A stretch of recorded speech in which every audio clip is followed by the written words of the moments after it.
The other day when we did the other interviews, I talked about some of our early work, my call, and some of our early work with Kickapoo and with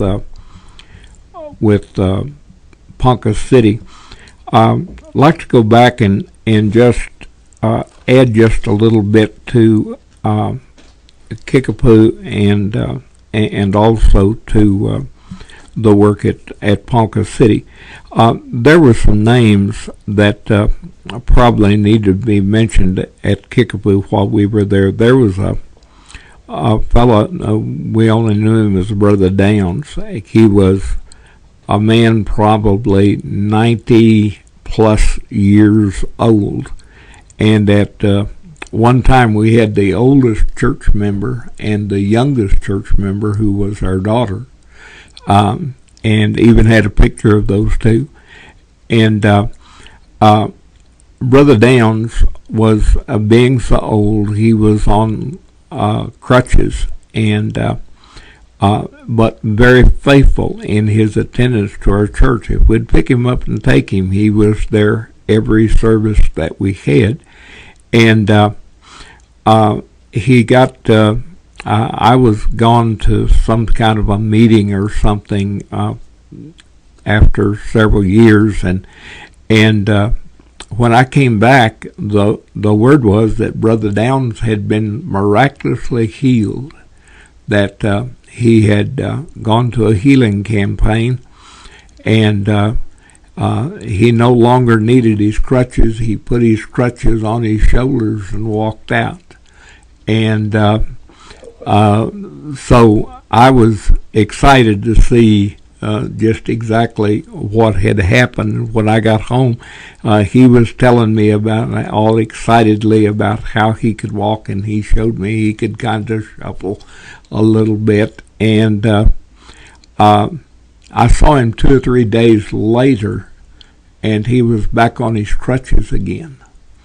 And I asked him, I said, Brother Downs, I said, what in the world happened? And he said, well, he said, according to this man that healed me, he said that I had to have faith, and he said, I guess I lost my faith.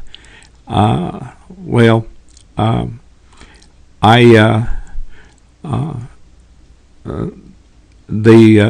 healer had worked on his mind, and he had psyched him up, and he was able for a short period of time to be able to walk again. But his health was such that, and the strength of his body was such that he never walked again without his crutches. And so it was an experience there that we just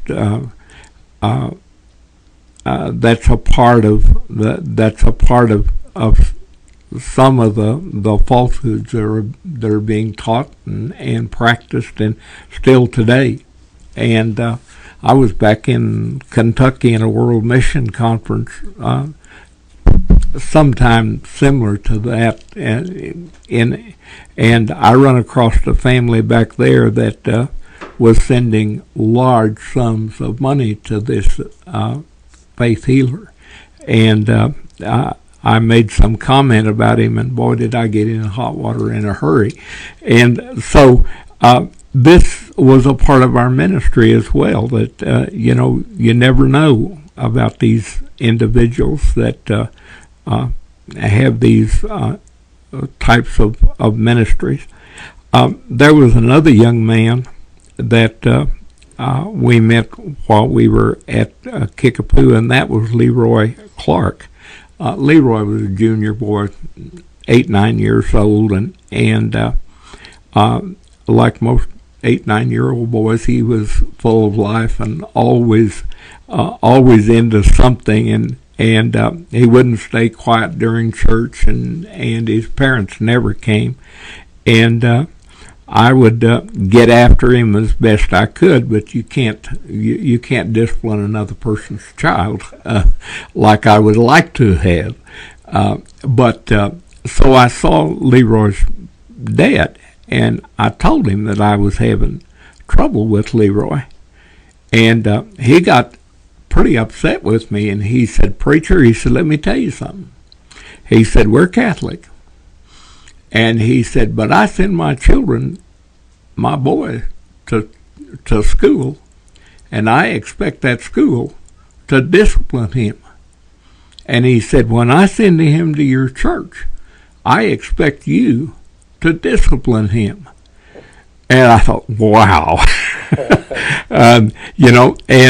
But we worked with Leroy the 5 or 6 years that we were there. But there's an interesting part of Leroy that came out years later, after we were at Pine Ridge and the Wounded Knee incident. Deloris was in a World Mission Conference in Shawnee, Oklahoma, and she noticed that in the congregation was this great big husky Indian guy, and long hair and beard, and she thought, now what am I going to say about Wounded Knee? Because what the things that happen in Wounded Knee is not what all of the publicity in the newspapers has said. And so she decided that she would just tell the truth and tell what happened. And as she spoke, she noticed this young man, and he just sat there and intently listening. And when she finished, she asked, as she was closing out, this young man stood up and he said, "I want you to know that everything this woman has told you is truth." He said, "I know her." And she said, "But I don't know you." And he said, "Oh, I think you do. My name is Leroy Clark." And we understand just recently we found out that Leroy has died. But that was quite an experience with this young man.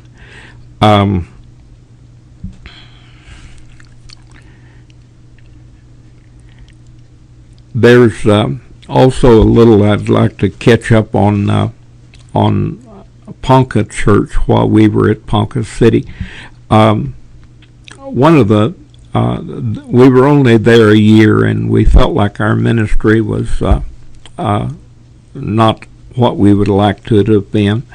But there was a lady by the name of Papan.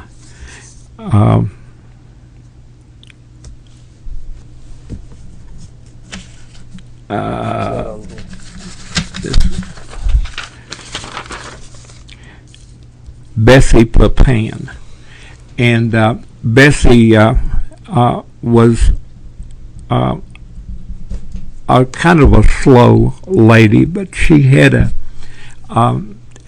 a son that was about 35, 36 years old that was mentally retarded, and but an adult and in the community and well liked and well thought of, but he was very slow and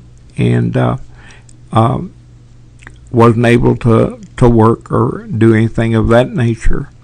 And he died while we were there. And whenever you have a funeral among the Kickapoos or the Poncas or any of the Indian people, really, as far as that's concerned, you're going to have anywhere from 1 to 3 nights of wake where they will stay up with the body all night long.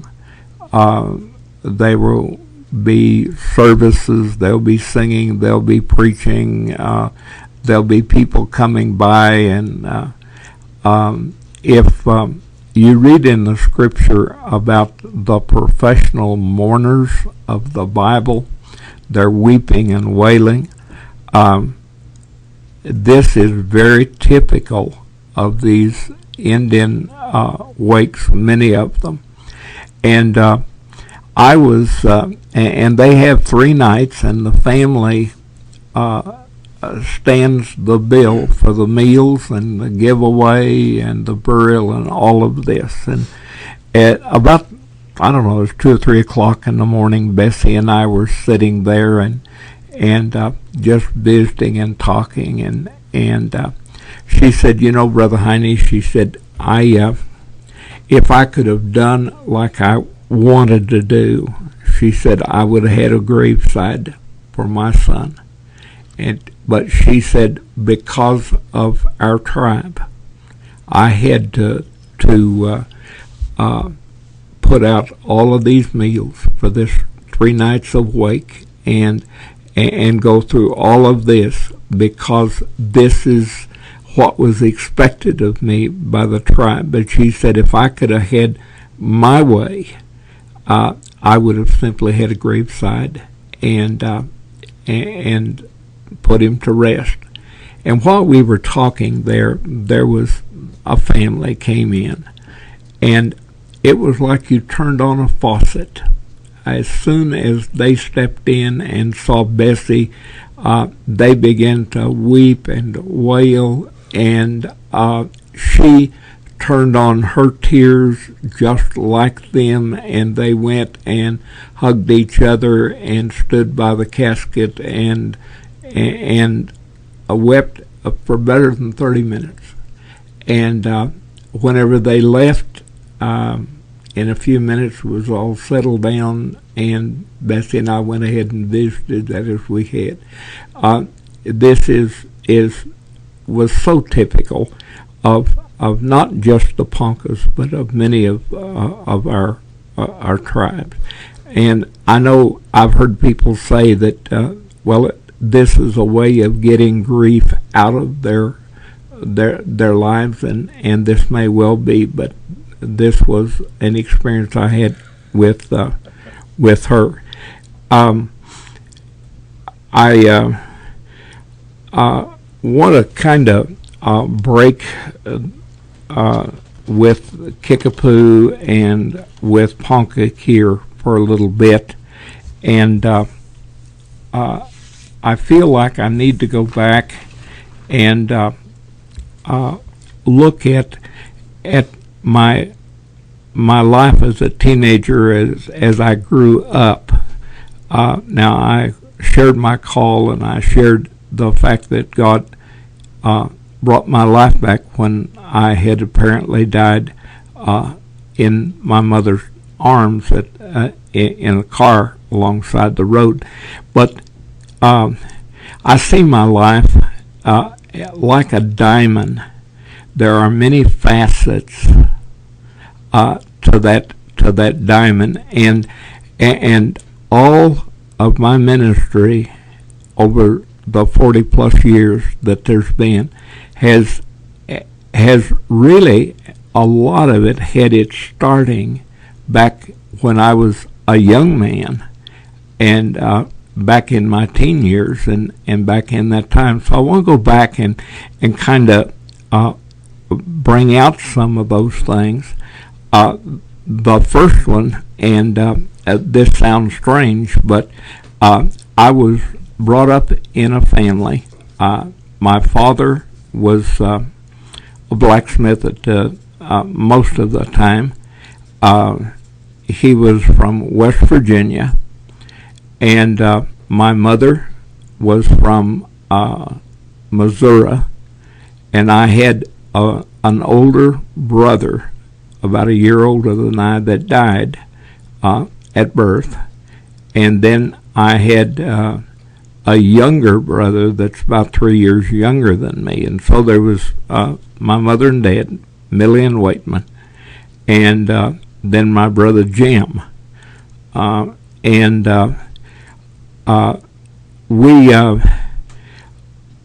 I was born in western Kansas. I shared that, but when Dad came from West Virginia, he came and settled in around the area of Ashland, Kansas, and that my mother was in that area as well. But my father was a cowboy.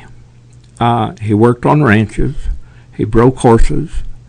later, when him and Mom married, they trained horses and did all kinds of ranch work, and for a good number of years. And it was during this time that Jim and I were both born, and before Dad got into the blacksmith business. But now, my grandfather was a blacksmith in West Virginia.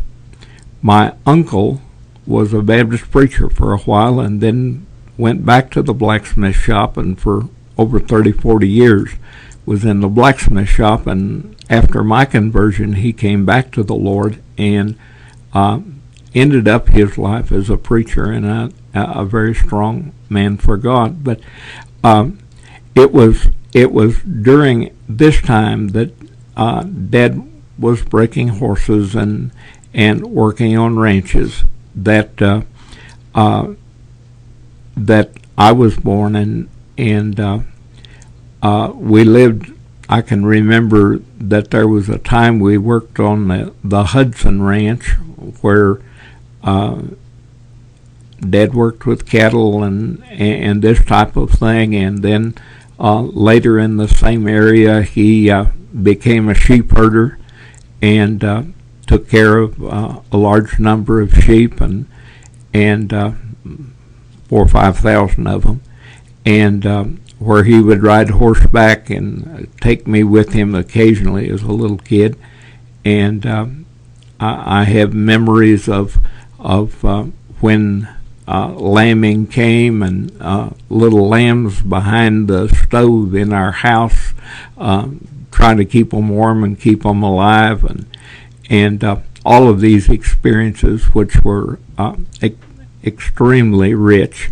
But it was during this background and this time and on to where Dad went up to Bloom, Kansas, and learned the blacksmith trade from his brother, that I come into my years, 6th grade, up in there, and we always hunted and fished.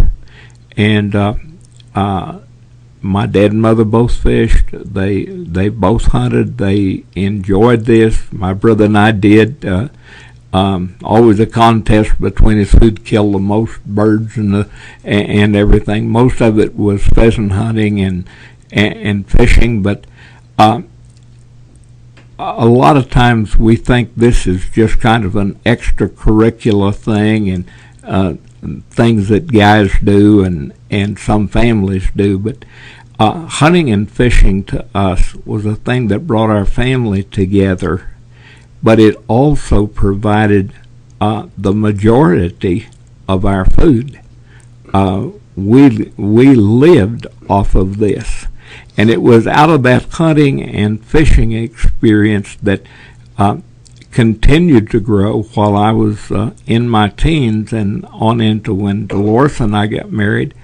And even today, we still depend on the hunting and fishing as a pretty large part of our income and helping us to make ends meet. And so there was this part of my life when I was growing up. Also, in my high school years, I was involved very heavily in sports. I was a football player, ran track. When I talked about the work in Ponca City, I talked about a fellow by the name of Henry Collins, and that there was a runner that came to Ponca City and ran with him. Well, that runner was a personal friend of mine and a kid I run against in high school in Ashland, Kansas. And when I had my blacksmith shop there, I worked for his father and knew him well. And so my sports had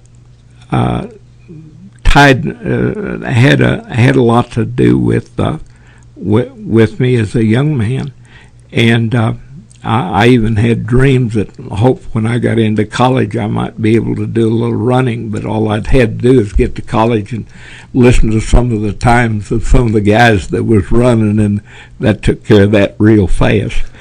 But there's other things. There's some other facets, and probably more important than the hunting and fishing and the sportings. One of them was Boy Scouts. I got involved in Boy Scouts when I was about 9 or 10 years old. Our scoutmaster was Presbyterian preacher, and I worked all the way through the Boy Scouts. I went from a lad, getting RAs in there, a tenderfoot, clear up. I lacked 2 merit badges to be completed, and I would have had my eagle. And but I could not swim, and I couldn't. So if I couldn't swim, I couldn't get my life savings. So those 2 merit badges, I had over 35, 40 merit badges, but I went that far. I received my God and Country Award. I went almost as far as you could go with the Boy Scouts. We went to Colorado 2 or 3 summers for a week of camp up in the mountains, and hiking and horseback riding, and all of the camping activities that's involved with that. And we're going to see later in my life where that camping experience just was a really important facet in my total ministry, as the time will reveal. There's another area during those teen years, and that was the fact that my father was a blacksmith, and he instilled in me a dream.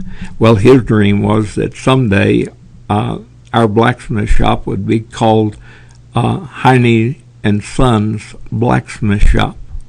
And there was enough work in the area there in Mineola, Kansas, where Dad had his business, that we could have worked. But as time went on, I was in high school, and everybody was making plans to go to college and to do the things they were going to do.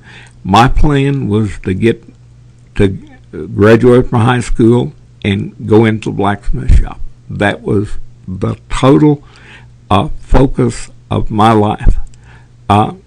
Stuff that I learned in school, if I felt like I could use it in the in my blacksmith shop, I learned it with as best I could.